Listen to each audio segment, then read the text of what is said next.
moom la ñuy waxtaanee sànq nag junjoon naa leen ko dañuy daal dooree waxtaan bi nag Modou ci visite Ousmane Sonko ginnaaw rek moom ko defee ci màggalu Touba bi ci gàmmu gi tamit noonu lee la ko daal di amal ko nag ci këru kilifa diina yu ci bëri fële ca Thiès dem na fa Thiénaba yi tamit dem na fa waaye dañuy dikki tamit ci visite bi nga xam defal na ko Serigne Habib Sy mu nekk visite boo xam ni patriote yi képp koo xam ne bëgg nga Ousmane Sonko rek yaa ngi doon sàkku mu daal di fay dem moom sax ba mu fa demee wax na ko kilifa gi ndax nee na ko ñu bëri ñoo ne moom naa fi ñëw ba sama soxna sax nee na man naa fi ñëw kon muy wane que ne cofeel gi nga xam ne Serigne Habib am na ko ci Ousmane Sonko waaye tamit patriote yi tamit am nañ ko ci moom. waaw Ousmane Sonko ñu ngi koy félicité. ci tournée bi mu def. waaw xam nga ñaari fan nga bëgg a wër këru diine yi. naam mun ngaa bañ a dajal. waaye kër gum ci dem rek daanaka matala na ca morom bi ñëw na nag démb Kaolack ci ñëw bu am solo ñëw bu am solo dem fi mu war a dem waxtaan ak ñi mu war a waxtaanal te noonu la ko defee Tiwaawan xam nga bañ nit jam ko loolu moo sonal président Ousmane Sonko dafay bañ ko jam ndax dafa jaboot dafa jaboot boo di gisee démb boo xoolee li dalee Thiénaba ba Tiwaawoon fi mu jaar Njëgeen Thiès ba Kaolack ba Léona ba Medina Baye da nga xam ne kii dafa jaboot te buggul dem fenn bàyyi fenn njabootam gi di am lu leen di métti maa ngi gis démb yaay Fatima bu Feeñal Digital ñu ngi koy nuyu muy wax ñëw gi mu ñëw Thiès ci famille Njëgeen nu mu ko neexee ndax nee na yàgg nañ koo sàkku ci moom waaye tey boobu la ko yàlla tudd moom tey mu ñëw ci loolu noonu xam nga nag tournée bu mel nii bu ni mel yombut ba pare mbokk sax feeñ fa Birame Souleye moom waaw tournée bu ni mel yombut ci un homme politique moom nag nit ñi yàgg nañ di ko jam moom Ousmane Sonko waaye wax dëgg fa yàlla buñ gisoon keneen ku ko def ñu wax li muy def dañoo gisul ku koy def daanaka lu mu def rek moo ci mën ñi mu maasal su politiquee nga ne moo leen mën su liggéeyee nga ne moo leen mën su mobiliser nga ne moo leen mën su jógee pour dox tànki mbokk nga ne moo leen mën kon ci côté boo jël rek daanaka du seen morom ci benn xam day li muy def tey nit di ko critiquer yomb na waaye nañu jéem rek di def comme ni muy def nañu jéem di def comme ni muy def fii day ñun de Medina Baye wax dëgg fa yàlla en toute modestie mun nañ wax ne kër la rek waaye day homme politique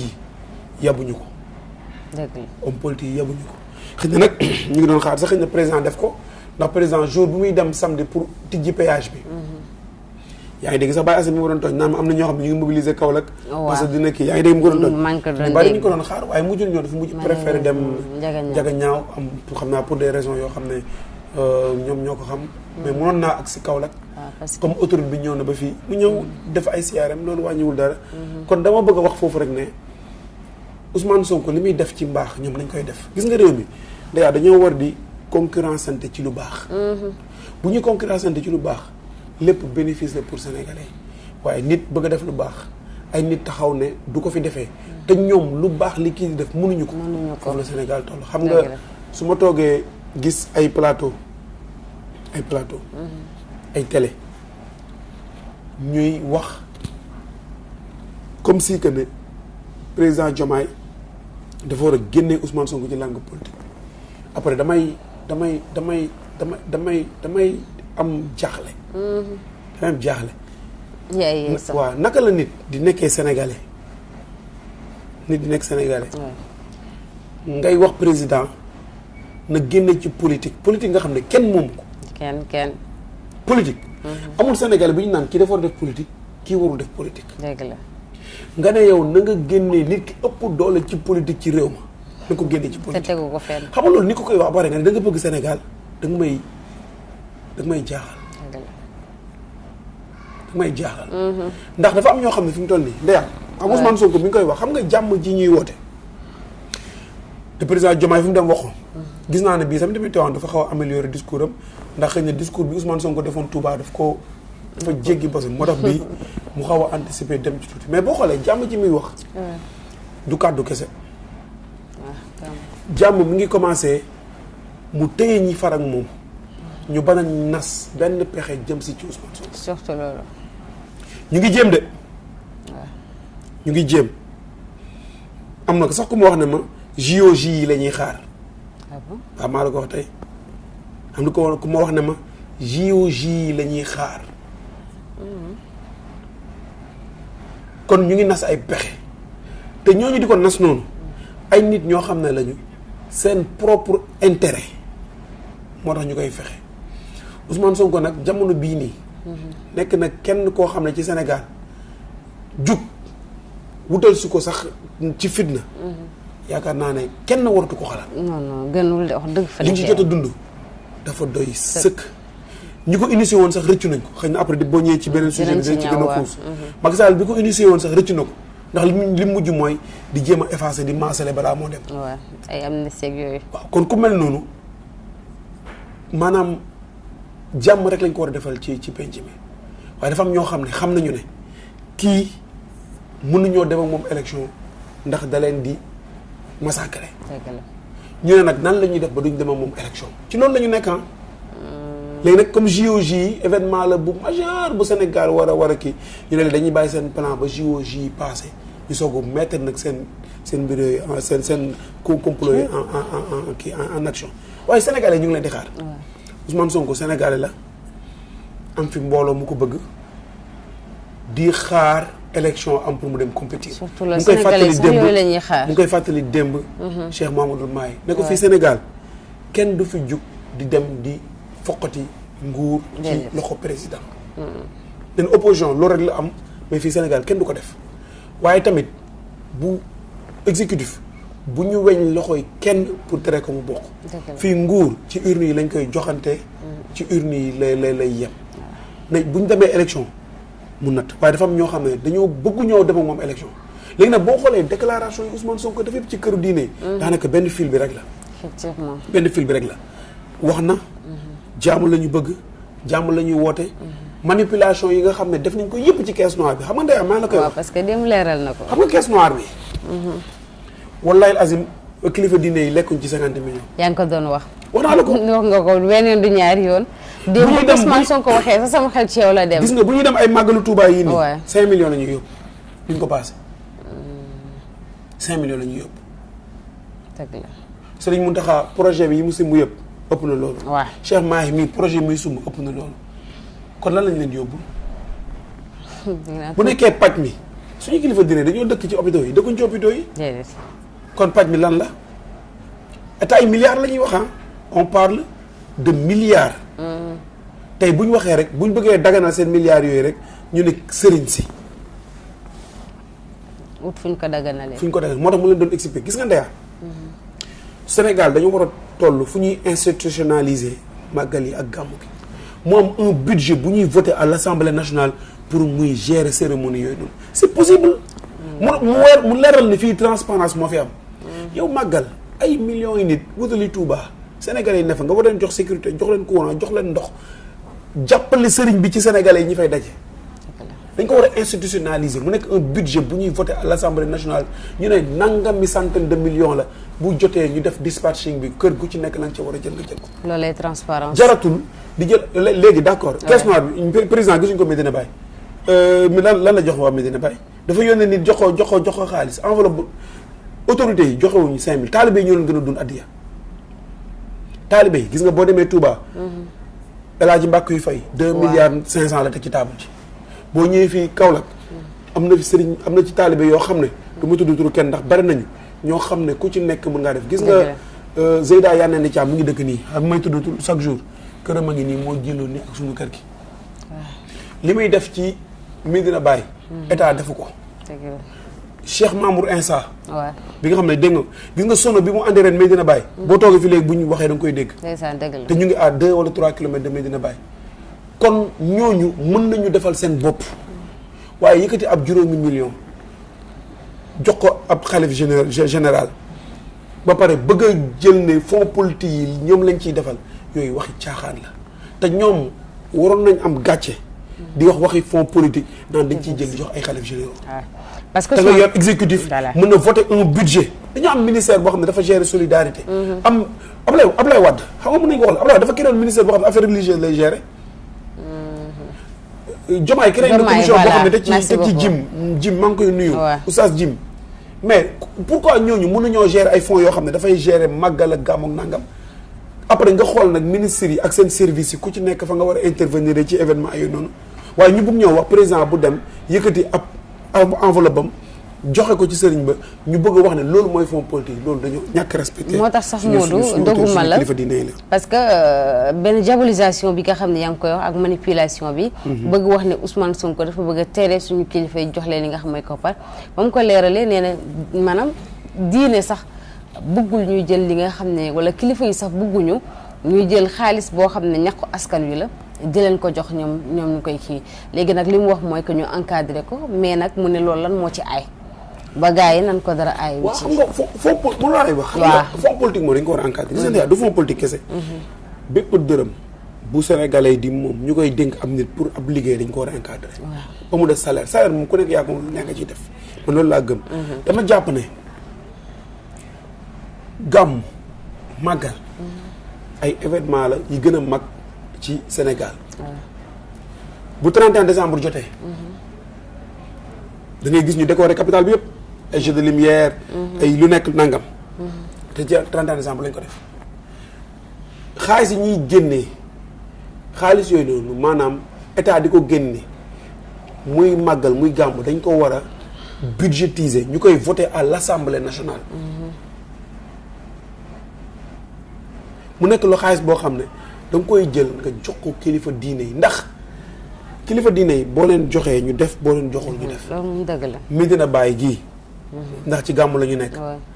li fi dugg ci xaalis ci wàllum économie ci wàllum domaine boo mën a jël ci wàllum tourisme ak yu ne mel. li ci dugg ci xaalis kenn xamul nu mu toll. kenn xamul nu mu toll. kon loolu état moo ciy bénéficié xam nga tey ji péage bii nga xam ne ñu ngi ko jël muy Mbour Dakar. man ci laa jaar. waaw maa ngi fay 4500. allez su ma ñëwee damay fay 4500 retour muy 9000. minibus yi ñu ngi fay 9000. allez 9000 retour. ku ci nekk te loolu yëpp bu gàmmu amutoon ñoom dañu ko encaissé. mais fausse information bi ñu naan 15000 gis naa nag ne démenti nañ ko. non xam nga démenti bi waxi nañ ñi ko wax ay transporteur lañu. minibus 9000. bus ñaata la kon. camions yi ñu ne 11000 et quelque. ñun ay oto yu ndaw la ñuy yore te pourtant 4500 laa fay. bi mu ñëwee fii bi ma ko waxee dañu ma ne loolu cher na te su ma nee 4500 boolewu ma ci Caaroy. ok boolewu ma ci Toglu boolewu ma ci Rufisque boolewu ma ci ñett yooyu yëpp. maanaam diggante Caaroy 1000 francs la. Rufisque 400 la Toglu 600 la. muy 2000. 2000 fi ngay jëlee carte boo passé aéroport.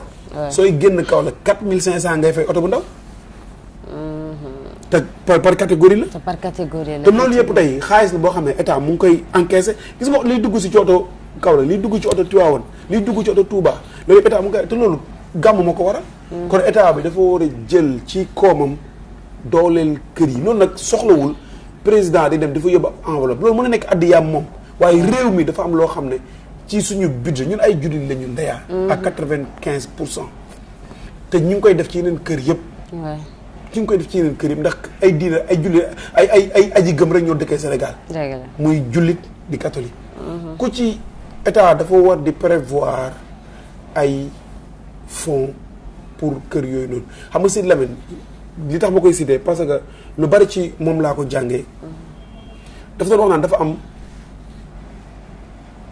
am déséquilibre entre ni ñuy traité këru diine yi ndax fii bu nekkee da ngay jël la communauté chrétienne mu koy noonu la ko doon waxee mu ne am na yu bari yoo xam ne dañ ko institutionnaliser ñu koy am ci état. waaye suñu kër yi amuñu ko. léegi pourquoi tey bu ñuy tudd rek ñu war a tudd suñu kër yi loolu jaaduwul loolu nag ñu koy def ay nitu politique lañu armée de mauvaise foi. ñoom ñooy tenir genre discours yooyu noonu. Ablaye Wade bi muy nekk ci magistère am lu ne jiñ nañ ko ci xaalis muy dugal Touba. waaw lu ne te pourtant ñu ko doon def ay nitu politique rek ñoo def te politique warul àgg foofu noonu. politique dañ ko war a def mu nekk lu seen kon li président Ousmane Sonko wax loolu mooy dëgg. maanaam bu kenn jël bu ko diaboliser en disant que ne dañuy xeex këru diine yi moo tax ñu naan fond politique bu ko kenn continuer. voilà Ousmane Sonko nag dañ la wax naan bu ñëwee màggal du am gàmmu du am. tey moom mooy wër ci gàmmu yi di def. màggal tamit noonu la. kon ñoom ñi ñu ko doon jiiñ ñi leen ko doon jiiñ même personne rek ñoo ñëwaat di leen ko jiiñ. dëgg la.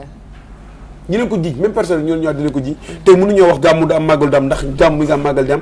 waaye dañu naan dañuy xeex suñu sëriñ si moo tax ñuy bëgg a xeex yenn fooy alors que fond yooyu dañ ko war a leeral sëriñ bu ci nekk boo demee ne ko xaalis bi xaalisu jàmbur la dama la ko andi addi mën na la voilà mën na la teel jéem comme genre boobu rek la doon wax mais aussi VAR bi nga xam ne parce que signal bi sax nee na du ko tuddee li nga xam ne mooy VAR mais fàttali la ci kàddu yi nga xam ne le président doon na ko yëkkati ci jamono yi mu nekkee opposition ak jamono yi nga xam ne sax ci lay soog a toogee au pouvoir ne Ousmane Sonko comme ni ñuy faral di wax rek liggéey naa lu tollu 10 ans pour def ko li nga xam ne moom mooy président en 10 jours mu def mu président ba fàttali sax ne président Diomaye la mu waxoon ci benn président que ne ba mu defee naka su noonu dañ ko faa fekk ak ab yar ba ci kàddu gam utiliser sax nangu ñu duñ ci jaar moom sëriñ bi tamit nangu cee jaar mais am na maanaam am na daal noo xam ne noonu la ko waxee ba wane ne kàddu yi nga xam ne président mu ngi koy wax ne ko na fàttaliku yooyu les kàddu kon pour dire que ne suñu sëriñ si am nañ information boo xam ne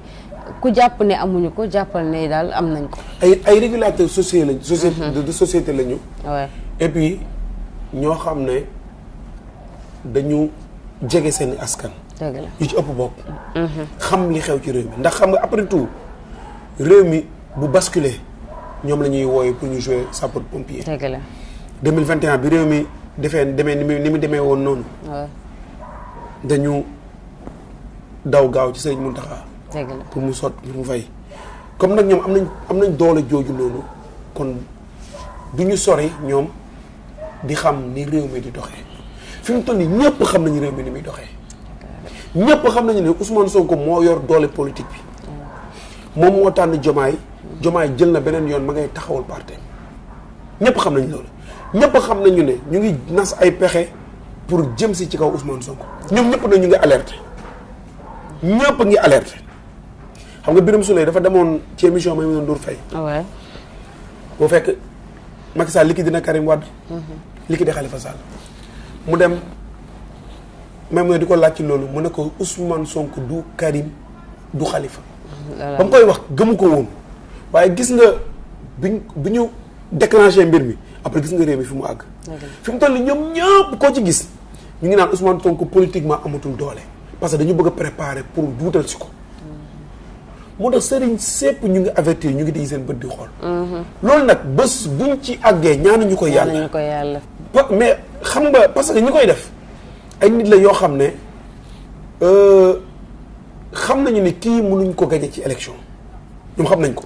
te dinañ def pexe bu nekk pour agsi ci. mais yàlla bu seen pexe antu. loolu la ñuy ñaan yàlla. mais bu ñu àgg ci loolu gis nga nit ndeya politique warul àgg foofu. bu nekkee dañuy wax dëgg donc politique wooteel jaar nii sa morom woote jaar nii sénégalais yi déglu buñ ne nañu tànn sénégalais yi dem tànn ñoom ñoom moom kii tànn naa. yéen ñaar ñiy sàkku kenn waru cee éliminer moromam. loolu mooy dëgg moo tax suñu kilifa diine ñu ngi wax seen message yu ñëpp dégg nañu. kon ñu ngi wax ay la yéwén ces personnes là tapis dans l'ombre di manigancer ay mbir ngalawaay bu nekkee ne ci côté bële la ñu nekk ñu mën leen identifier président na leen wax ne seen projet yi nañ ko teg ci suuf ndax moom président de la république moom moo yàgg na ko wax. sànq rek gis naa benn postom boo xam ne ay waxam yu ñuy reprendre la. mu ne fii élection rek moo fi mën a jëlee nit. dëgg la loolu la waxoon. élection kese moo fi mën a jëlee nit kon nañuy bàyyi. nit ñi di compétir bu ñu àggee ci élection sénégalais yi ñooy seet ki leen doy. ki leen neex ñu ne ko doxalal. waaye ci yoon bi bu kenn jéem a gàllankoor kenn ñoom dugal nañu président ci projet boo xam ne mooy taxawalal parti yaa fi ëpp doole. président taxawal na parti. parti ba judd na ca bés ba mu màgg ca ba nekk la muy nekk yëpp.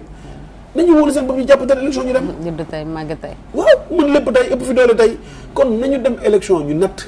ku nekk natt sa bopp bu ñu jéem di gàllankoor ñenn ñi pour ñu bañ a dem ci élection yi. bu ñu jéem loolu. surtout su ma toog ay nit naan ay Pastef dañ ko war a tas ay président dafa war a jël responsable président lan lay jël responsable dañ ci loolu. gis nga nag man président de la République dama koy fàttali. voilà. mook président Ousmane Sonko. dañoo am ay relation ñett moom moo ñu ko wax. waaw. benn relation bi jeex na institutionnel la woon. moom waxoon boobu la koy nettali ne décret moo ko fi bàyyi. relation bi moom jeex na. nax na saay. dafa am yeneen ñaari relation yu des. ban ak ban. mooy relation bi nga xam ne ñoom ñaar ñoo ko amoon. mu nekk ba ñuy nekk ca impôt et domaine. ak relation bi nga xam ne ay famille yu dugalante la ba ay turandoo sosu ci. dëgg la. relation yooyu nag ay relation yoo xam ne la ci seen biir dund la du jeex.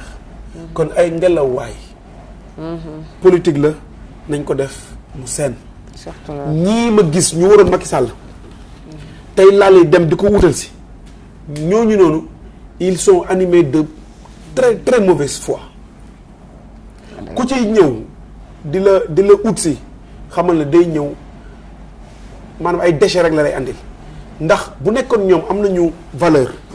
kon bi ñuy ànd ak Amadou Ba mën a doon dara. mais ñoom dañoo ànd ak Amadou Ba daanu maanaam ñoom li leen desee woon tuuti ci ngor ñu jël ko gas ko ba mu xool ñu suul ko daal di goree bi dem ne fekk si waat président Diomaye ñooñu di ñëw. xam naa ne moom ko war a gën a xam amul kenn koo xam ne war na laa xool di la nawloo ñooñu mooy ceeli yi nga gis nga xam ne médd rek la ñuy bañ a gis. dañu waxante dëgg rek des fois da ngay gis ndeyaa ay homme politique da ngay xam ne ñii amuñu c'est-à-dire que amul kenn ku leen topp parce que nit munoo topp yenn nit ñi ci yenn démarches yi man bokk man mun maa topp nit mu ci yenn démarches yi xanaa nga bokk moom jikko dëgg. pour mu naan dem moom ñooñu nag ñoo bëgg am installé lii ne ko kii mën nañ la ko liquider balaa nangam naan ko ay yow yaa yor forces armées yaa yor police yaa yor gendarmerie yaa yor doole te doole boobu noonu pour dañ la ko jox pour nga soulager sénégalais yi ci seen i dund mais pas ngay di koy jël di ko dal ci benn sénégalais bu mën a doon. dëgg la waaw ndax kilifa yi encore. mooy li nga doon wax léegi seen xam nañu actualité bi nu mu lu ci mel. xam nañu réalité bi yëpp ñoom tamit ñu ngi toog di. te ci réalité boobu sax laay ñëw parce que Serigne Assane Seck nekk xalif Thiénaba nee na Ousmane Sonko sa mère. xajul ci réew mi attanu ko voilà xajul ci réew mi. et que entre rire et joie bi nga xam ne nemmeeku nañ ko ci Ousmane Sonko ak xalif yëpp. dañ ko ëmbal cofeel. voilà parce que nee na ko yow ci kilifa diine yi nga daal di bokk. si je ne me trompe pas xam nga Ousmane Sonko yàlla boole na la ci kilifa diine yi. waaw parce que xamul tax. loolu si Assane Seck moo ko wax. waaw xamul tax. c'est-à-dire que ñoom dañoo bëgg Ousmane Sonko de un. yaa ngi dégg. secondo Sénégal bi muy Sénégal ba tey. ñu ngi soog a am homme politique bu toll nii ci dimension am. bu rapproché woon nii ci diine bu ñu nekk. ci diine gi dëgg la. Abdoulaye Wade murid la woon taalibe Serigne Touba la ñëpp xam nañ ko. avant muy nekk président ba ni muy nekk président da doon bari tànkam Touba loolu ñëpp xam nañ ko. Macky Sall Tidiane la woon après mu ne murid la après doxin encore voilà pour wax la rek non loolu homme politique mais Ousmane Sonko. dafa nekk nit koo xam ne kër gu nekk da nga ciy gis sa bopp. ndax dafay référé wu ci nit ñi xam nga bi muy wax démb bi muy nettali sa Maodo Maye naan ko Baye Niass dafa ne. l'Afrique aux Africains. gis nga Baye Niass. ndeya maanaam. panafricanisme ndeya Baye Niass dafa déggoon jamono. dafa déggoon jamono. li ñu naan panafricanisme. ci moom la fekk baax. c'est-à-dire que fii bay Sénégal tey booy natt panafricain. waaw maanaam bul tudd ay Cheikh Anta wala keneen ñooñu ay professeur da ngay jël rek Baye Niass te da ko dox matérialiser ko daf ko dox. matérialiser ko di dalee ci dëkk naar yi Égypte Algérie c'est-à-dire que chef d'état yi la doon waxal de chef d'état yi maanaam da doon dox pour une unité africaine moo tax tey boo ñëwee tey ci Medina Baye ñoom Ousmane Sonko discours yooyu muy tenir dafa sorewul dara ak discours Mawlana Cheikh Ibrahima Niass soo demee Touba li ñuy wax souverainisme mënoo ko génne ci discours maam borom Touba. non kon Ousmane Sonko li muy wax waa Touba dañ ciy gis seen bopp ndax souverainisme. boo demee Tiwaawoon tamit noonu. c'est-à-dire dafa nekk koo xam ne homme politique la souvent nitu diine dañuy seexlu homme politique mais moom dafa nekk homme politique mais nitu diine dañ ko accepté parce que tey boo ko tijjilee alxuraan mu jukki suñu xasida mag yi mu ngi koy xam. seen doctrine yi nga xam ne idéal bi nga xam ne ñoom moom lañ doon andi pour jox ko nit ñi moom mi xam na ko. dëgg la moo tax kon ñoom li ñuy woote woo ak moom li ñuy woote dafa sorewul ñii dañ koy woote woo ci wàllu diine pardon moom mu koy woote woo ci wàllu politique. ci wàllu politique. kon moo tax mu jaxasoo ak ñoom moo tax comme ci toogal rek daanaka da ngay nekk à l'aise ci mbir gis nga bu toogee Sëñ Muntaxa daanaka dafa mel ni tu sens l'affection bi am noonu nga gis ci kërim dem yëpp fu mu ci toogee da ngay gis affection bi des fois sax gis naa dem benn nit bu poste mu ne voilà mu ne bi mu nekkee lew na na Ousmane Sonko mu ngi lew na mais comme meeting politique déedéet du meeting politique lew na diine rek lañ xam waaye dafa ñëw ci këram ñooñu di ko feddali cofeel bu ñu am ndax fii dafa am kër yoo xam ne mosuñoo gis njëriñu état ñun Medina Baye gi léegi la mais Medina Baye man bi may nekk Walfadjri ñu ñëw fi couverture am na année boo xam ne ceeb bi état bi andi woon ci buntu jumaa ji lañ ko def ne nañ ko ñëw jël mu nekkoon benn dina xam ne ñaari tonne ceeb ñu gis Medina li fi dajee ci nit ñu état di leen jox ñaari tonne ceeb lew na gii boo demee pareillement c'est-à-dire que ñooñu du ñu gis état ci li ñuy def lépp lu ñuy def ñoom ñoo koy defal seen bopp kon amul benn homme politique loolu mën a jaay bu ñu la xëccee taf la ci ñoom rek dafa fekk ngeen bokkul li ngeen di wax loolu nag moo dal Ousmane Sonko ci ñoom voilà parce que démb rek am na ku koy wax démb ci Cheikh Mahi ne ko moom ba mu dégg Ousmane Sonko ne référence am Seydina Mouhamed la sallallahu alayhi wa sallam te mu gis ni homme politique yi fi jot a jaar yëpp ñemewuñ ko parce que duñ ko foowee te duñ ko kafee kon kii nii tudd loolu mu ne dafa mel ni waajaange ndax kii ñeme na fi nga xam ne fa la jëm moo la moom pour dire que ne bokk nañ li nga xam mooy gis-gis waaye bokk nañ li nga xam ne moom mooy jëmuwaay ndax royukaay bi nga xam moom la jël muy Seydina Mouhamed sallallahu alayhi wa sallam lu jëm ci mbiru politique ñu daal di